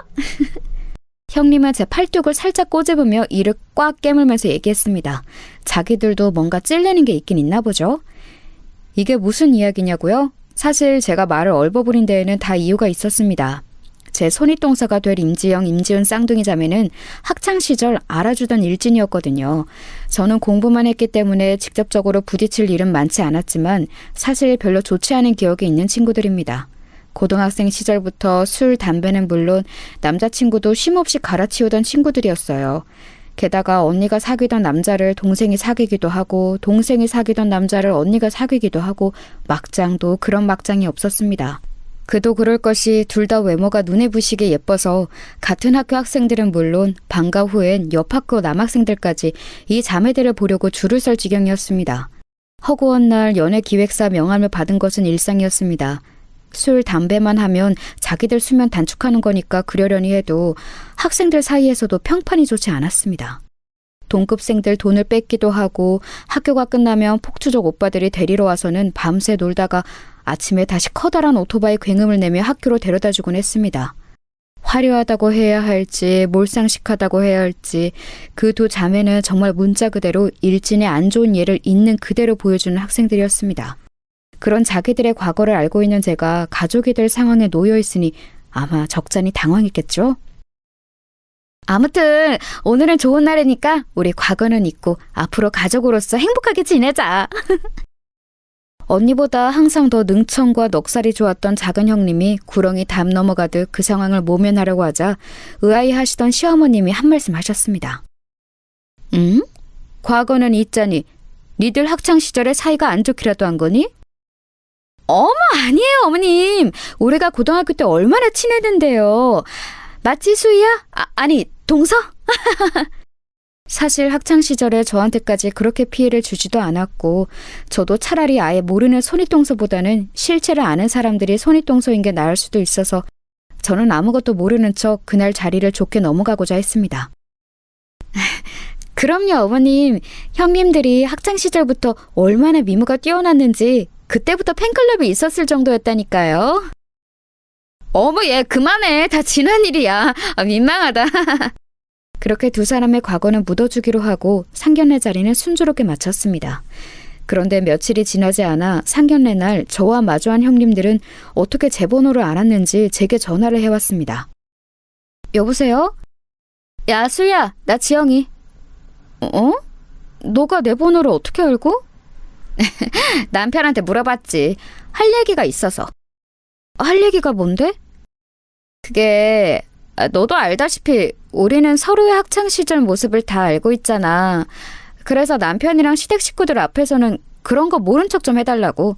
지훈이도 마찬가지고. 참나, 내가 뭐 폭로라도 할까봐? 니네가 언제 그런 거 무서워했니? 찔리는 거라도 있나 보지? 어머, 이 지집애 말하는 것 좀 봐. 야, 아무리 그래도 남편이랑 시부모님 알아서 뭐 좋은 얘기라고 굳이 앞서서 얘기할 거 없잖아. 우리 그래도 그 시절에 인연이 좀 있는데 좋게 넘어가자, 응? 그래 뭐. 나는 너만 나 안 건들면 나도 너 안 건드릴 거니까 걱정하지 마. 고마워, 동서. 우리 앞으로 한 가족인데 잘 지내봅시다. 학창시절 세상 무서울 것 없이 나대던 형님들도 무언가 거리끼는 게 있었는지 제게 전화를 해서 그렇게 입단속을 시도했습니다. 저는 그렇게 과거를 묻으려는 두 사람의 모습이 애처롭기도 하고 혹시 모를 비장의 폭로카드 하나 가지고 있어도 되겠다는 마음에 기꺼이 그들의 장단에 맞춰주었습니다. 그런데 항상 사람이 선의를 베푼다고 해서 그 선의가 똑같이 돌아오는 건 아니더라고요. 제 결혼식 날 찾아온 형님들의 못된 행동들 좀 한번 보세요. 상견례 후 얼마 지나지 않아 결혼식을 치렀는데 저와 남편 둘 다 아직 가난한 대학원생이라 결혼식에 큰돈을 들이고 싶지 않아서 제가 어릴 적부터 오래 다닌 조그만 교회 예배당을 빌려 간소하게 식을 올렸습니다. 그런데 형님들이 신부 대기실에 찾아와서는 처음엔 반갑게 인사하더군요. 어머 박수희, 너도 이렇게 꾸미니까 너무 예쁘다 얘. 결혼 축하해. 도련님이랑 행복하게 살아. 그래 고맙다. 아니 고마워요 형님들. 그런데 그렇게 신부 대기실을 나가면서 자기들끼리 얘기를 하는데 그게 다 들리는 줄도 모르고 신나게 떠들어댔습니다.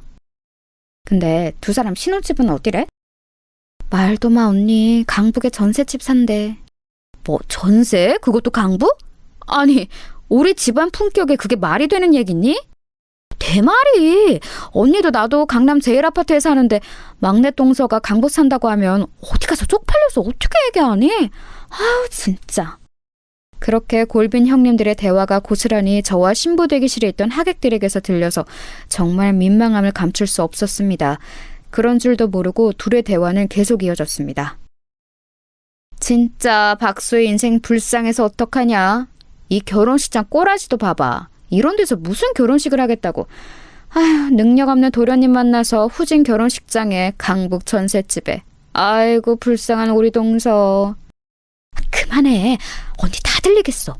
쟤는 지 알아서 지 인생 살겠지. 우리는 계속해서 강남 제일아파트에서 화려한 인생을 즐기자 언니. 저들이 그토록 찬양이 되는 강남 제일아파트는 분양 당시부터 화제가 됐었던 대규모 단지의 전형적인 고급 아파트였습니다.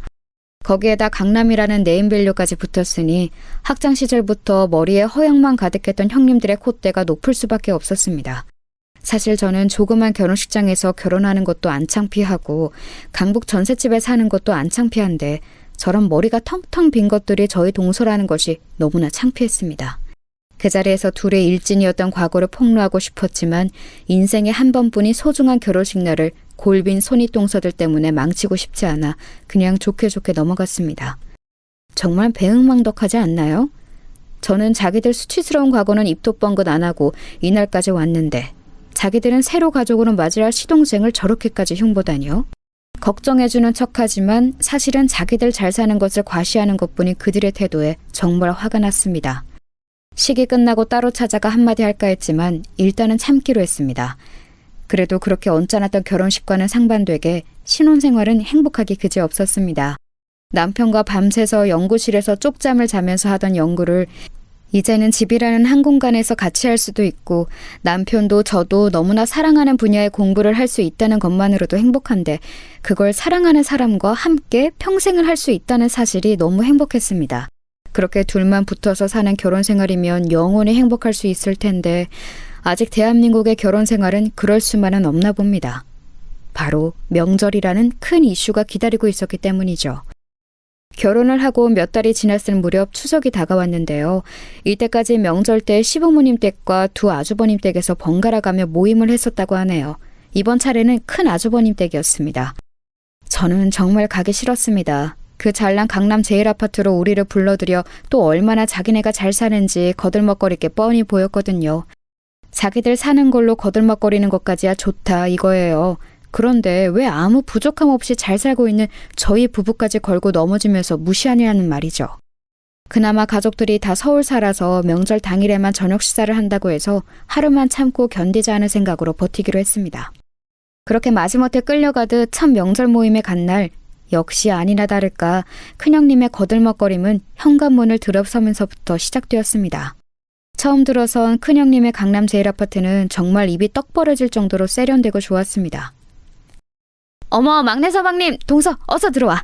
출입구부터 보안이 철저해서 오기가 쉽지 않았지. 아우 요새 새 아파트는 경비 시스템이 철통 같아서 아무리 친인척이나 친한 지인들도 한 번 방문하려면 아파트 입구에 스크린도어에 현관문까지 몇 번을 보안 검색을 통과해야 한다니까. 거기다가 원래 신분증까지 맡겨야 되는데 내가 보안실 직원한테 잘 얘기해서 그건 생략하게 했어. 아휴 정말 관리비 비싼 데는 다 이유가 있어요. 동선에는 이런 거 없어서 잘 모르겠다. 큰형님은 역시나 지들 집 자랑에서만 그치지 않고 저희를 무시하는 발언도 곁들였습니다. 정말 좋은 데 사시네요. 그런데 저희는 둘만 살고 딱히 뭐 훔쳐갈 것도 없어서 이렇게까지 필요가 없어요. 에이 동서 부러워서 그러는구나? 부러우면 그냥 부럽다고 해. 우리 사이에 쪽팔릴 게 뭐가 있다고. 서방님도 얼른 박사 따고 돈 벌어서 좋은 집으로 이사 가야죠. 우리 수희 서방님 아내이기 이전에 제 친구라고요. 아시겠죠? 저를 위해주는 척 말하는 것 같지만 사실 저 말은 자기네가 얼마나 잘 사는지 거들먹거리기 위한 말이었습니다.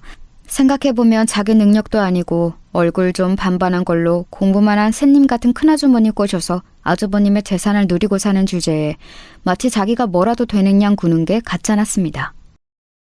서방님, 전셋집 사는 거 좀 어때요? 많이 힘들죠? 연구실에서도 멀지 않아요? 그럼 차 타고 다녀요? 저희는 사실 차를 쓸 일이 많이 없기도 하고 필요하면 장인어른이 오랫동안 타시다 물려주신 차 있어서 그거 가끔 이용해요. 그런데 기름값이 비싸서 최대한 뚜벅이로 다녀요. 불쌍한 내 동창생 수희야. 이 형님이 가끔 너 태워다 줄 테니까 다리 아프고 그러면 연락해라. 알았지? 듣자 하니 큰형님은 차도 아주 좋은 것을 타고 다닌다고 하더라고요. 아주버님을 조르고 졸라 최고급 이탈리아 수입 스포츠카를 뜯어냈다고 하지 뭐예요. 나중에 들은 얘긴데 아주버님은 몰래 빚을 내서 그 차를 선물했다고 하네요. 남편이 자기 형들은 공부만 해서 세상 물정 모른다는 이야기를 자주 했는데 세상 물정 모르는 정도가 아니라 호구도 그런 호구가 또 없어요. 쟤네들이 학창시절에 어떻게 놀고 다녔는지 뻔히 아는 저는 아주버님들이 소위 말하는 퐁퐁남으로밖에 안 보이는 거 있죠? 퐁퐁남이 뭔지는 다들 아시죠? 아내 될 사람이 결혼 전에 신나게 놀아제끼다가 결국엔 세상 물정 모르는 아주버님 같은 순진한 남자 꿰차서 그 남자 재산 축내면서 사는 여자들. 그 여자들의 남편을 퐁퐁남이라고 부른답니다. 남자라면 섭섭지 않게 만나봤을 형님들이 어쩌면 그렇게 자기들이 벗겨먹기에 딱 좋은 아주버님들을 꿰찼는지 정말 그것도 능력이라면 능력인 것 같아요. 이대로는 계속해서 큰형님의 거들먹거림이 계속될 것 같아서 제가 화제를 전환했습니다. 형님들, 이제 저녁 준비해야죠? 제가 뭘 도우면 될까요? 맡겨만 주세요. 됐어. 동서는 그냥 쉬어. 어차피 출장 뷔페 불렀으니까 조금 있으면 사람들 올 거야. 일부러 아버님 어머님 오실 시간에 주문해 놓았으니까 그때까지 그냥 편히 쉬면 돼. 아이고, 고생만 하고 살아가지고 아직 부잣집 문화를 잘 모르네 우리 동서가. 응? 그래야 수야, 이참에 배 터지게 먹고 가. 니네 부부가 언제 어디 가서 이런 뷔페 얻어먹겠니? 남은 것도 좀 싸가고. 옆에서 듣고 있던 작은 형님은 그 잘난 체를 거들었습니다. 화제를 돌리려고 한 것이 오히려 형님들의 거들먹거림을 도와준 꼴이 되어서 분했습니다. 뒤늦게 시부모님들이 오시고 정말 밥이 입으로 넘어가는지 코로 넘어가는지도 모르게 그렇게 언짢은 명절 식사 모임은 마무리되었습니다. 돌아가는 차 안에서 남편이 제게 말을 걸었습니다. 여보, 미안해. 내가 아직 자리를 못 잡아서 우리 집에다가 형님들처럼 내세울 게 별로 없네. 얼른 공부 열심히 해서 논문도 통과하고 그걸로 자리도 잡을게. 아니야, 여보가 왜 미안해. 쟤네들 고등학교 때부터 저랬어. 솔직히 너무 언짢긴 하지만 나는 여보랑 나랑 둘이 알콩달콩 살고 있는 지금 생활에 만족해. 그렇게 말해줘서 고마워, 여보. 여보가 형수님들 조금만 더 이해해줘. 우리 형들 장가도 영영 못 갈 것처럼 매력이라고는 없던 그 새님 형들이 장가 간다고 쌍둥이 색시를 동시에 데려왔을 때 엄마가 얼마나 기뻐하셨는지 몰라. 형수님들이 철없이 굴긴 해도 부모님한테는 싹싹하게 잘하니까 당신한테 좀 거들먹거려도 너그러이 넘어가 주라. 알겠어. 그런데 자꾸 선을 넘으면 나도 저 참지는 않을 거야. 근데 여보, 아주버님들이 동시에 어머니께 형님들을 인사시켰다고? 애초에 아주버님들은 어떻게 형님들을 만난 거야? 그거는 다음에 기회 되면 이야기해줄게. 뭐야, 뭔데 궁금한 게 그래. 얼른 얘기해줘. 어떻게 만났는지가 뭐가 중요해. 그나저나 형수님들은 학창시절에 어떤 학생들이었어?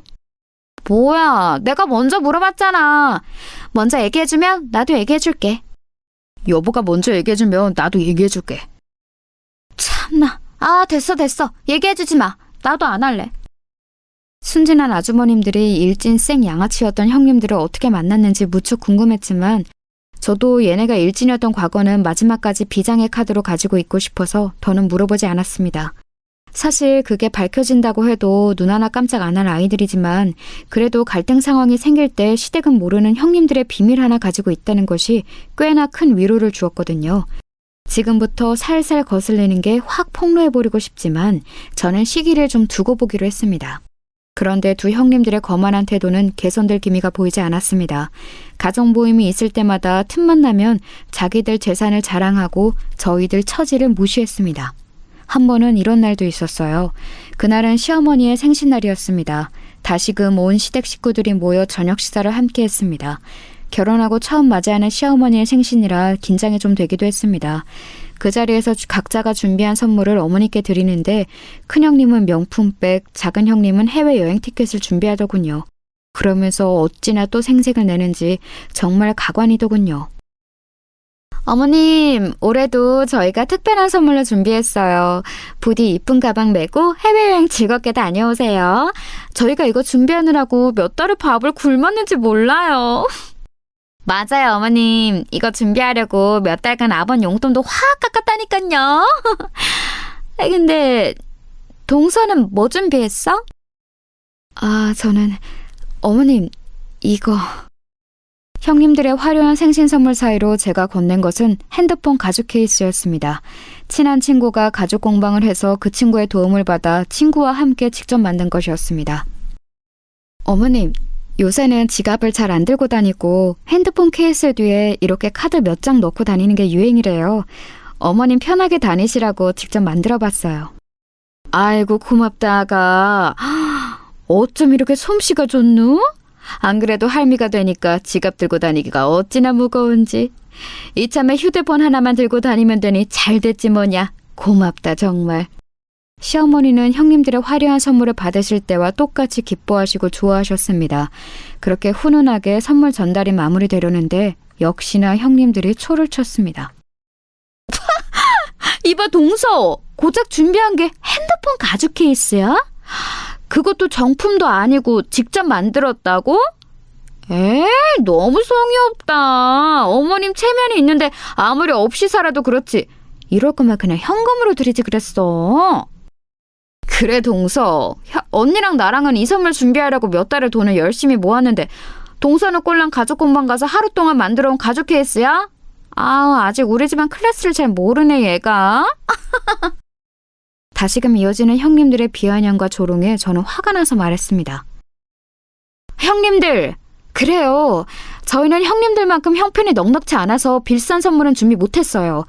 그래도 이 케이스 가죽 공방 15년 넘게 운영해온 친구 도움받아서 한 달 넘게 제작한 거예요.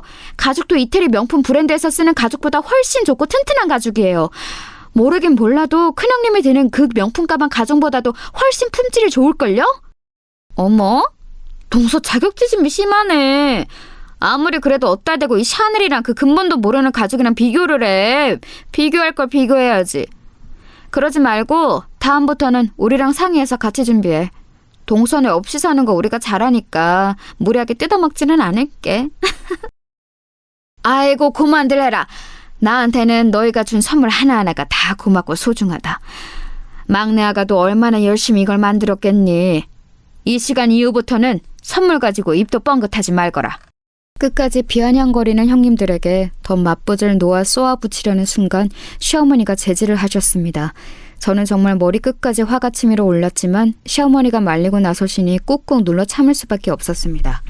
그렇게 추석과 시어머니의 생신으로 이어지는 가족 모임에서 계속해서 형님들의 불쾌한 언행들을 마주해야 하니 스트레스가 이만저만이 아니었습니다.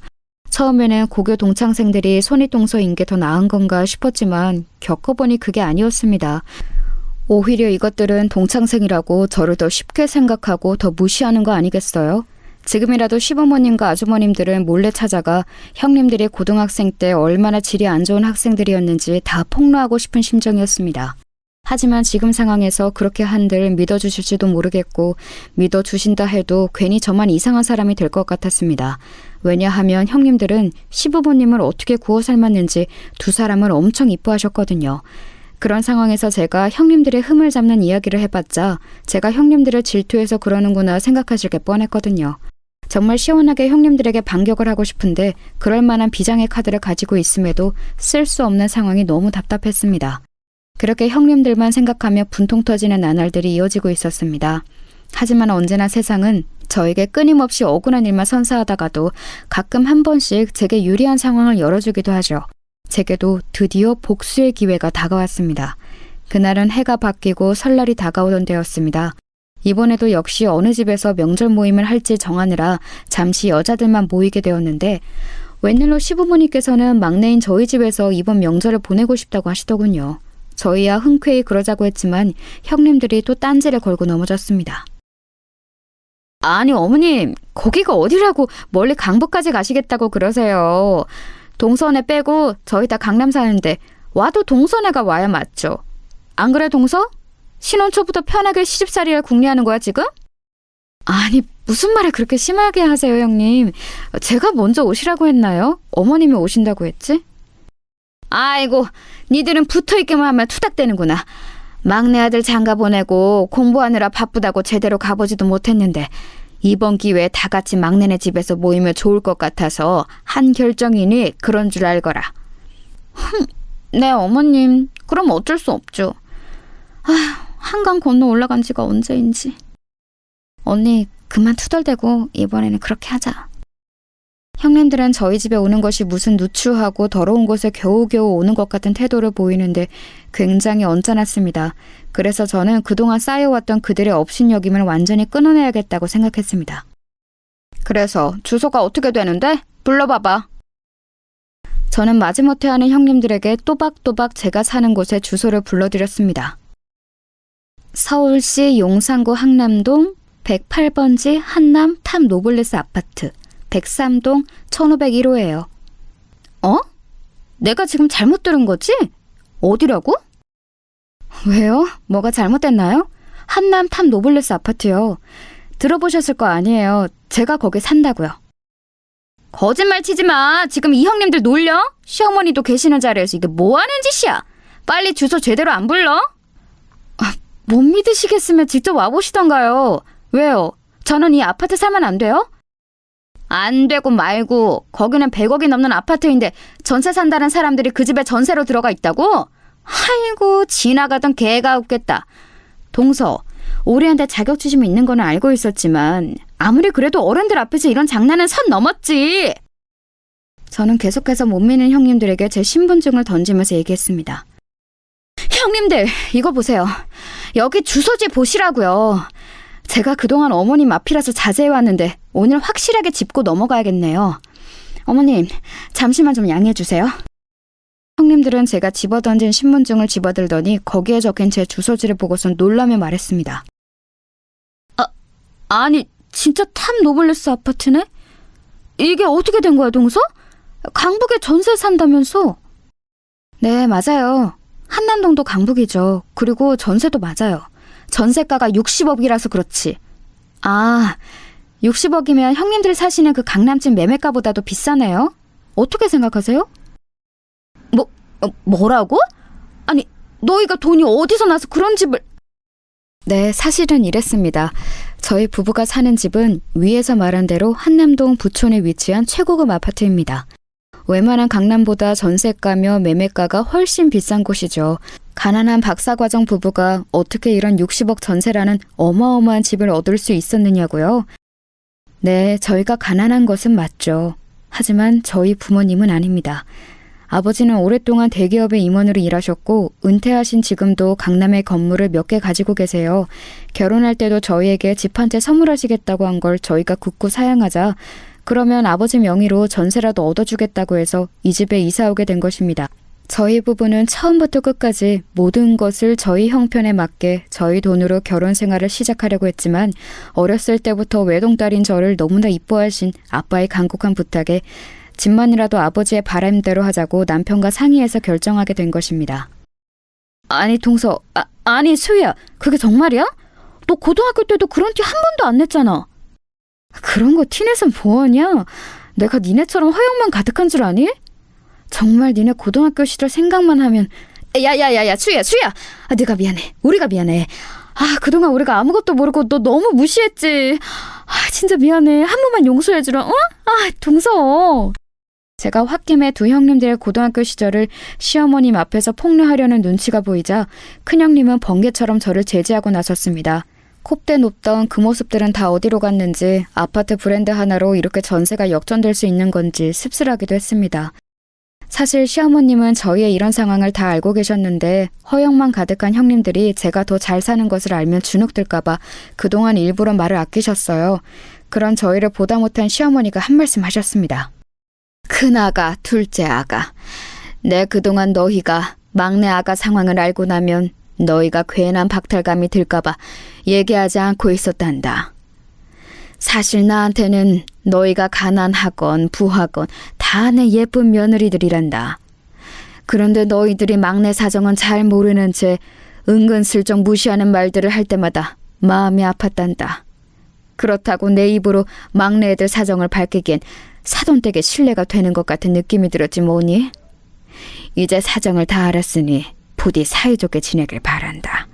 게다가 너희들은 고등학교 동창이라면서 이 시애미는 너희들이 사이좋게만 지낸다면 더 바랄 것이 없겠다.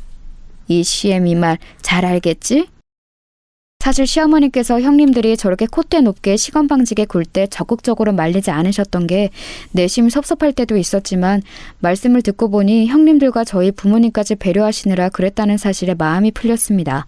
그렇게 그날 자리를 마무리하고 설 당일이 되어서 저희 집에 식대 식구들이 다 모인 날 저희 집의 화려한 내부를 보고 부러워하던 형님들의 모습이 잊혀지지가 않습니다. 부럽기는 한데 티는 낼 수 없고 그러자니 배알이 꼴리는 그 표정을 진짜 여러분에게도 보여주고 싶네요. 그런데 형님들은 그런 뒤틀린 마음을 마음속에 꾹꾹 눌러 담을 수 없었는지 또 눈치 없는 말을 내뱉었습니다. 동서는 좋겠다. 부자 부모님 만나서 아직까지도 하고 싶은 공부하면서 이렇게 편하게 호의호식하니까. 그러게 학교 다닐 때는 커다란 잠자리 안경만 쓰고 공부만 하던 애라서 눈에 띄지도 않았는데 이렇게 부잣집 딸내미인데다가 훈난 남편까지 다 가졌네. 다 가졌어. 서방님은 동서 어디가 그렇게 좋았어요? 솔직히 외모 때문은 아니죠? 자신들이 가진 재산으로는 저를 이길 수 없다는 생각이 들었는지 이제는 외모로 저를 까내리기 시작한 것입니다. 무슨 말씀이세요, 형수님? 저 이 사람 얼굴 보고 결혼한 거예요? 남편의 능청스러운 대답으로 그 상황을 넘어가긴 했지만 저는 기분이 나빴습니다. 그리고 돈으로든 외모로든 어떻게든 저보다 우위를 점하려는 그 태도가 애처롭기까지 했습니다. 근데 암만 좋은 집 살아도 차 없이 뚜벅이로 다니기 힘들겠다. 본인들 명예차는 없다고 했지? 여기 이렇게 언덕진 아파트를 차 없이 어떻게 다녀? 이번에는 자기들 수입차 자랑이 하고 싶었는지 주로 뚜벅이로 다니는 저희 부부를 무시하는 발언을 했습니다. 아이고 그만들 하거라. 너희들은 틈만 나면 이렇게 막내 아가 비아냥거리는 거 지치지도 않니? 아니 어머님 저희는 그게 아니고요. 서방님네가 차 없이 이렇게 높은 언덕에서 왔다 갔다 하기 불편할까 봐 그랬죠. 거기까지 듣는데 저는 더 참지 않고 말했습니다. 형님들 제가 이렇게 좋은 집에서 살고 있는 게 배알이 꼴려도 단단히 꼴리시나 보죠? 제가 그동안 많이 참았는데 이제는 제 외모 비하에 또 차는 왜 걸고 넘어져요? 형님들 저보고 자격지심이라고 했죠? 그 자격지심은 형님들이 부리고 있네요. 진짜 가짜나서 정말. 뭐야? 너 지금 말 다 했어? 이게 어디 손이똥손한테 자격지심이 어쩌고 어째? 하! 나 진짜 어이없어. 여보, 우리 그만 가자. 나 기분 다 잡쳤어. 그래 여보, 우리도 가자. 막내 동서 잘난 척하는 꼬라지 더 이상 못 보겠다. 그러더니 아주머님들을 이끌고 확 나가버리는 게 아니겠어요? 아이고 얘들아 어디 가니? 얼른 다시 이리 오지 못해? 시어머니가 나서는 그들을 붙잡으려고 하는데도 형님들은 아랑곳하지 않고 자리를 떠버리더라고요. 어머님 냅두세요. 이번 명절은 우리끼리만 조촐하게 지내요. 이 기회에 형님들 저 비아냥거리는 버릇 싹 고쳐줘야겠어요. 아휴 내가 며느리들 때문에 늙는다 늙어. 그렇게 설 명절은 며느리들의 기싸움으로 살벌하게 끝이 났습니다만 제가 거기서 계속 져주면 저희 부부를 넘어서서 저희 부모님까지 능욕을 할까봐 더 이상 참으면 안 되겠다 싶었습니다. 기회를 봐서 단단히 한번 혼을 내줘야겠다는 생각이 들었습니다. 그리고 그 기회는 그리 오래 지나지 않아서 찾아왔습니다. 해마다 한국은 장마철이 되면 엄청난 비가 쏟아지곤 하잖아요. 이번 여름도 어김없이 물폭탄이 쏟아진 거 다들 기억하고 계시죠? 그런데 강남 고가 아파트의 위상을 자랑하던 형님네 강남 제일 아파트 지하주차장이 죄다 침수가 되었다지 뭐예요? 큰형님이 자랑하던 그 이탈리아 스포츠카요. 당연히 그것도 침수가 되었죠. 큰 아주버님 차는 물론 같은 아파트에 살던 작은 아주버님네 차도 죄다 물에 잠겼대요. 아이고, 이를 어째! 내 자동차! 나중에 전해 듣기로는 큰형님은 그렇게 아주버님을 열심히 졸라서 산 스포츠카가 허무하게 물속에 잠기는 것을 보고서는 떠나가라 오열을 했다고 하네요. 이번 비 피해로 이렇게 재산의 피해를 입으신 분들을 생각하면 이런 마음 품어서 안 되지만 그래도 늘 저희 부부를 비아냥거리던 형님네가 그것도 마지막 남은 자존심이었던 그 이탈리아 수입 스포츠카마저 그렇게 허무하게 물속에 잠기는 것을 보니 통쾌한 마음은 감출 수가 없었습니다.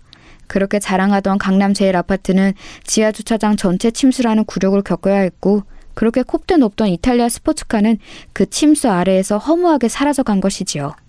이 아파트의 침수는 세간에서도 큰 화제가 되었고 결국에는 전국의 해당 아파트 브랜드는 정부에서 전수조사를 실시한다는 말까지 돌았습니다. 반면 지대가 높은 곳에 위치한 저희 집은 아무런 피해가 없었어요. 이번 기회에 형님들에게 할 말은 해야겠다는 생각에 형님들을 만나자고 했습니다. 아니, 이번에는 형님들이 아니라 고등학교 동창으로서 만나는 거였어요. 야, 임지훈, 너네 나 좀 보자. 너네 어차피 지금 차도 없어서 뚜벅이로 다녀야지. 내가 차로 데려다 줄 테니까 잔말 말고 나와. 자신들이 자랑하던 모든 자존심이 무너진 두 사람은 저의 부름에 한마디도 대꾸 못하고 순순히 자리에 나오게 되었습니다. 형님들의 아파트 입구에 들어서자 지하주차장 입구는 침수 피해를 복구하기 위해 난리도 아니었습니다. 큰 트럭들이 와서 물을 퍼내는가 하며 그것마저 여의치 않자 많은 인부들이 바가지로 직접 물을 퍼내기도 했습니다. 다행히 지상층까지는 피해가 없었는지 형님들은 집안에서 발만 동동 구르다가 저를 만나러 내려온 것입니다. 제가 거의 도착하자 형님들한테 문자가 왔습니다. 우리 1층 내려왔어. 너 차 번호 뭐야?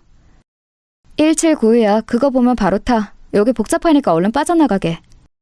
1791? 지금 저 세단에 타고 있는 게 너라고? 그랬습니다. 제가 타고 있는 차, 그러니까 아버지에게 물려받은 이 차는 큰형님의 이탈리아 수입차보다 훨씬 비싼 독일 수입 세단이었습니다. 뭐해? 얼른 안 타고? 형님들은 쭈뼛거리면서 제 차에 올라탔습니다. 재산을 잃은 상심과 그동안 제게 콧대 놓게 굴었던 게 창피했던지 둘은 아무 말이 없었습니다. 그런 그들에게 제가 말했습니다. 니네가 그렇게 자랑하던 강남 아파트가 침수되고 너가 그렇게 자랑하던 스포츠카도 사라지니까 기분이 어때? 야, 너 우리 속 뒤집으러 왔니? 빨리 용건만 말하고 끝내. 우리 다시 빨리 집 가봐야 돼. 왜? 한번 얘기해봐.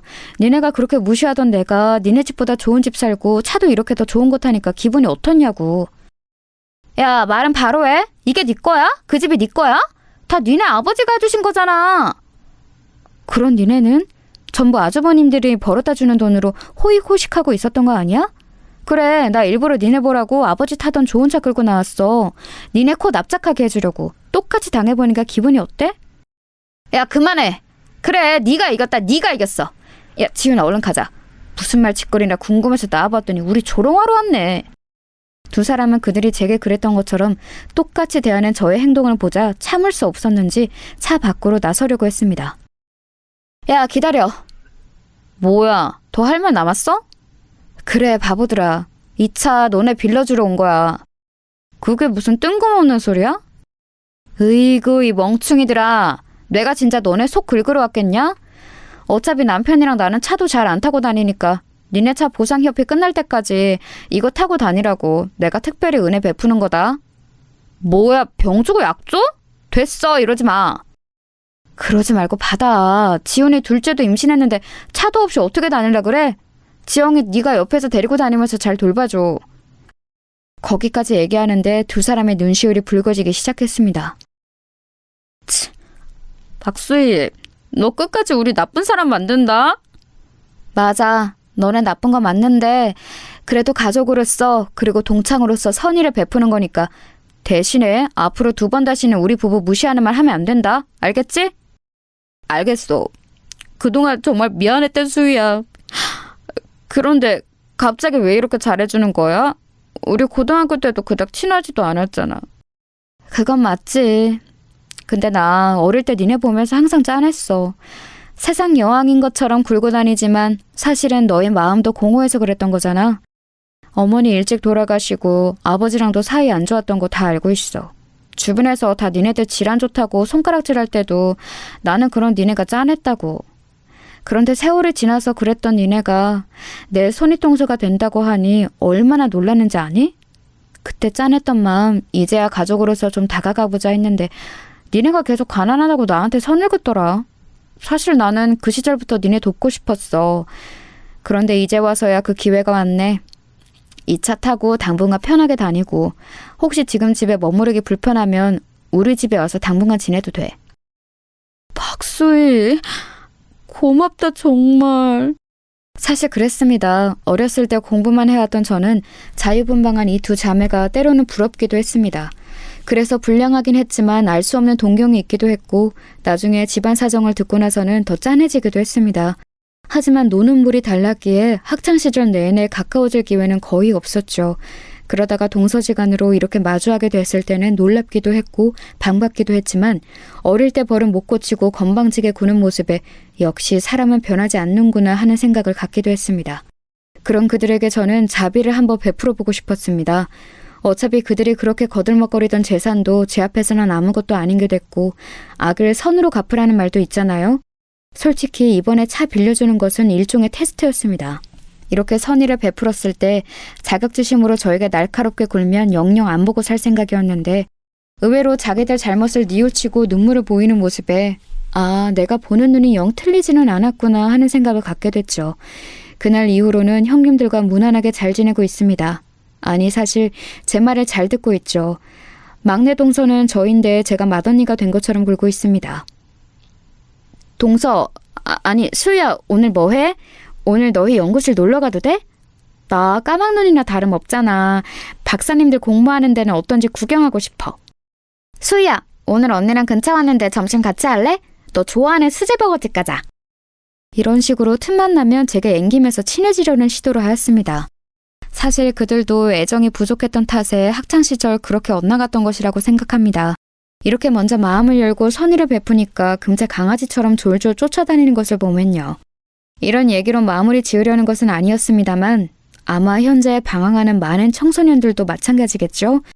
그들에게 사랑과 관심을 조금만 더 기울인다면 미래의 대한민국이 더 사랑이 넘치는 나은 곳이 될 거라는 생각이 듭니다. 그런 의미에서 형님들의 화려했던 고등학교 시절은 영원히 시댁 식구들에게 함구해주기로 했답니다. 아, 그리고 남편이 미처 얘기 못해줬던 아주버님들과 형님들이 어떻게 만났는지 얘기 궁금하시죠? 형님들이 절대 얘기하지 말라 그랬는데 살짝만 얘기하면요. 공부밖에 몰랐던 샌님, 아주버님들 하루만 일탈해보자 하고 클럽을 놀러 가는데요. 거기서 그날 같이 놀러온 형님들을 만나서 합석을 하게 되었다고 하네요. 그게 인연이 되어 결혼까지 일사천리로 하게 되었고요. 시어머님은 아직도 이 사실을 모르고 소개로 만났다고 알고 계신데요. 어떻게 만났는지가 뭐가 중요하겠어요. 결국엔 이렇게 저랑도 재회하게 되고 바른 길로 인도되고 있으니까요. 그럼 저는 이만 오늘도 같이 놀자고 둘러보는 형님들을 만나러 나가봐야 할 것 같습니다. 모두 좋은 하루 보내세요.